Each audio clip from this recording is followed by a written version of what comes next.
నమస్కారం గురుగారు. జై శ్రీమన్నారాయణ. గురుగారు, కుంభరాశి గురించి మనం ఈ వీడియోలో మాట్లాడుకుందాం గురుగారు. వీళ్ళు ఉన్నత స్థాయికి వెళ్ళాలి, అభివృద్ధి చెందాలి అంటే కనుక నరదిష్టి, నరఘోష నుండి ఎలా తప్పించుకోవచ్చు అంటారు? కొన్ని సలహాలు ఇస్తారా? అలానే కుంభరాశి అనగానే ధనిష్ట, శతవిషం, అలానే పూర్వాద్ర ఈ నక్షత్రాల వాళ్ళే ఖచ్చితంగా కుంభరాశిలో ఉంటారని నేను భావిస్తున్నాను. అలానే ఈ కుంభరాశి వారికి నరదిష్టి, నరఘోష కూడా చాలా ఎక్కువగా ఉంటుంది. వీరు ఏమి చేసినా ఏమి చేయకపోయినా నలుగురు నోళ్ళలో అయితే ఖచ్చితంగా నానుతారు. వీరు ఎదుటి వాళ్ళకి చాలా తెలివిగాను, చాలా లీడర్గాను కనిపిస్తుంది. అయితే కుంభరాశి వారికి ఖచ్చితంగా అయితే కనుక అన్ని రకాల సానుకూల వాతావరణం లభ్యపడదు. ఎప్పుడు కూడా గ్రహాలన్నీ కూడా కొట్టుకుంటూ ఉంటాయి వీళ్ళ నక్షత్రంలో, వీళ్ళ రాసుల్లోనూ. ఇవాళ బాగుందిరా బాబు అనుకుంటే ఏదోలా ఉంటుంది అనమాట. రేపటి రోజు ఆశాజననంగా ఉంటారు వీళ్ళు. రేపటి రోజు ఇవాళ కన్నా బాగుంది అనుకుంటారు. మళ్ళీ ఆశాజననంగా రేపు కూడా ఇలానే ఉంటుంది. ఒకటి యాడ్ ఉంటుంది. ఆ యాడ్ ఏంటంటే ఒక హోటల్ ముందు ఒక బోర్డు ఉంటుంది. ఏం పెడతారు బోర్డు అంటే రేపు ఫుడ్ ఫ్రీ అని పెడతారు. ఈ కుంభరాశి వాళ్ళు వెళ్ళి చూస్తారన్నమాట. ఆహా, రేపు ఫుడ్ ఫ్రీ కదా అని చెప్పి అక్కడికి వెళ్తారు. మళ్ళీ రేపు వెళ్తే కూడా ఆ బోర్డు అలానే ఉంటుంది. ఓ రేపు కావాలని చెప్పి మళ్ళీ వెళ్ళిపోతారు. మళ్ళీ రేపు వస్తారు, మళ్ళీ ఆ బోర్డు అలానే ఉంటుంది. అంటే వీరి యొక్క జీవన శైలి కూడా ఎలా ఉంటుందంటే ఒక మాటలోనూ రేపటి రోజు ఇవాళ కన్నా బాగుంటుంది అని వెళ్ళిపోతూ ఉంటారనమాట. అదే ఆశతో వీరు జీవిస్తూ ఉంటారు. అదే కుటుంబ వ్యవహారాల్లోనూ బాధ్యతగానో అక్కడ తెలివితేటలున్నా కూడా ఎలా చేయాలో రూట్లు తెలియకనో అలా కొట్టుమిట్లాడుతూ ఉంటుంటారు. మళ్ళీ ఇందులో తగ్గట్టుగా సమస్యలన్నీ వీరికే వస్తాయి. ఎట్లా అంటే అన్ని సమస్యలని వీరే కొని తెచ్చుకుంటూ ఉంటారన్నమాట. అన్నీ నావే అనుకుంటుంటారు. డబ్బు వచ్చినవి మాత్రం పంచుతూ ఉంటారు, సమస్యలు మాత్రం వీళ్ళే లెక్కేసుకుంటూ ఉంటారు. అలాంటి కుంభరాశి వాళ్ళకి కూడా నరదిష్టి, నరఘోష ఎక్కువగా ఉంటుంది. వీరు అందరి నోళ్ళలో నానుకోతారు.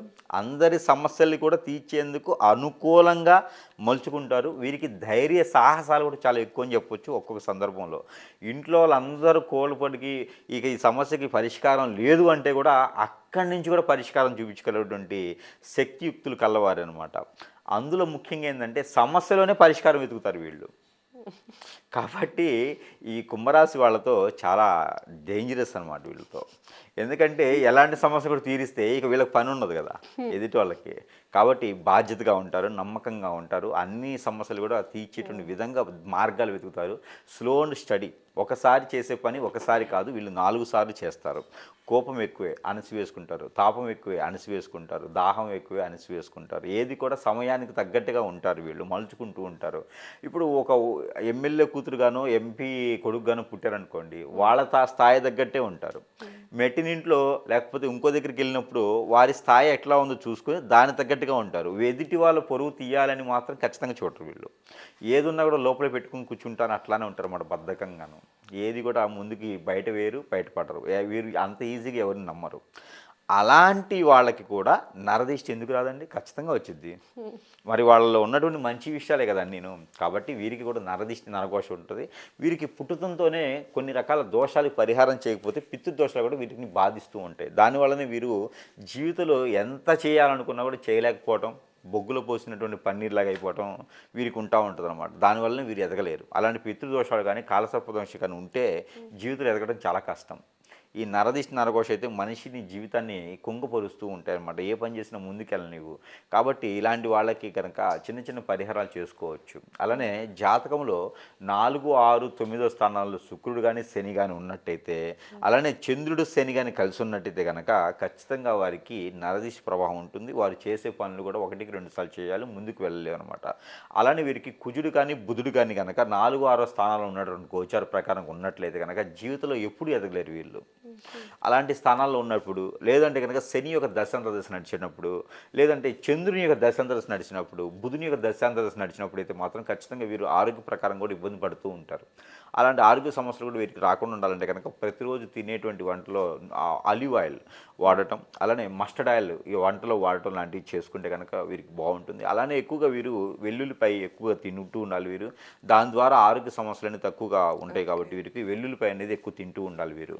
దాని తగ్గట్టుగా ఇంకొకటి ఏంటంటే వీరికి పెళ్లి విషయం అయితే కనుక అతి చిన్న వయసులోనే పెళ్ళి అయిపోతుంది. ఏం తెలియనటువంటి వయసులో బాల్య వివాహాలు అంటారు, అలా అయిపోతుంది పెళ్ళి. ఇక కొంత పెద్ద అయిన తర్వాత పెళ్ళి అయిన వారికి కూడా ఏం తెలియదు పెళ్ళికి ముందు. పెళ్ళి అయిన తర్వాత కూడా కొంతకాలం పడుతుంది వీళ్ళు తెలుసుకోవడానికి. అంటే వీరికి నాలెడ్జ్ ఉంటుంది కానీ అది వీరి స్వయానుభవం ఉండదు. ఎదుటి వాళ్ళ దాంట్లో ఉండేది చూస్తారు తప్పితే వీళ్ళ స్వయానుభవం అనేది పెద్దగా తెలియదు అనమాట వీళ్ళకి. అట్లానే వీరు పాఠాలు నేర్చుకుంటూనే ఉంటారు. గుణపాఠాలు పాఠాలు వీరి జీవితకాలం నేర్చుకుంటూనే ఉంటుంటారన్నమాట. అలాంటి కుంభరాశి వారికి ఇక నరదిష్టి పోవాలి అనుకుంటే కనుక నవగ్రహాల చుట్టూ తిరుగుతూ ఉండాలి. వీళ్ళకి వేరే పని ఉండదు. ఎప్పుడు ఖాళీగా ఉంటే అప్పుడు వెళ్ళొచ్చు. వీళ్ళకి ఒక అదృష్టం ఏంటంటే ఆ దేవుడు వీళ్ళ కోసం ఎదురు చూస్తూ ఉంటాడు. ఇలా కుంభరాశి వాళ్ళు రాలేదని ఒకరు కూడా ఇవాళ పెద్ద అనైజీగా ఉంది అనుకుంటుంటారు అన్నమాట. ఎందుకంటే ఏ రాశి వాళ్ళైనా మనస్ఫూర్తిగా చేయరు. కుంభరాశి వాళ్ళు ఏంటంటే పెట్టింది మనస్ఫూర్తి చేస్తారు. ముందు ఎవరికైనా వడ్డించాలన్నా, భోజనం పెట్టాలన్నా, ఎవరిని తిట్టాలన్నా మనస్ఫూర్తిగా ఉంటుంది. కాబట్టి వాళ్ళు ఏంటంటే దేవుడు వాళ్ళని వెతుకుతూ ఉంటాడు. కుంభరాశి వాళ్ళు ఇంకా నా గుడికి రాలేదే వాళ్ళ అని వెతుకుతూ ఉంటాడు. సో వెళ్ళినప్పుడు దీపారాధన చేసుకోవడమా, లేకపోతే ప్రసాదాలు వడ్డించడం, నైవేద్యం పెట్టడమా, లేకపోతే నవగ్రహాల చుట్టూ తిరగడమా చేసుకుంటూ ఉంటే, నవగ్రహాల చుట్టూ తిరిగేటప్పుడు వీళ్ళు నవధాన్యాలు తీసుకుని వెళ్ళి దాంట్లో నల్ల నువ్వులు నల్ల మినుగులు కలుపుకొని నవగ్రహాల చుట్టూ వేసుకుంటూ ఉండాలి. 9-11 ప్రదక్షిణాలు చేయాలి. లేదు అంటే కనుక వీరికి వినాయక స్వామి వారు చాలా మంచి చేస్తారు.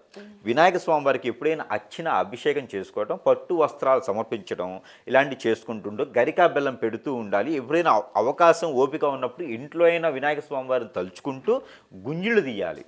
గుంజులు తీసినట్టయితే వీరికి అక్కడ వరకు ఉన్నటువంటి కర్మలు కావచ్చు, తప్పులు కావచ్చు, పాపాలు కావచ్చు, పనులు కావచ్చు, అన్నీ కూడా సకాలంగా పనులు ముందుకెళ్ళేలాగా ఉంటాయి. ఇకపోతే ఇక వీరి మీద ఏదైనా చెడు క్రియ కూడా జరిగి ఉండొచ్చు. ఎందుకంటే అందరిని అట్రాక్ట్ చేసే విధంగా ఉంటారు. ఎవరికి చెడు చేయని తత్వం ఉంటుంది కాబట్టి వీరి మీద చెడు క్రియ కూడా జరిగేటువంటి అవకాశం లేదు అని చెప్పలేము.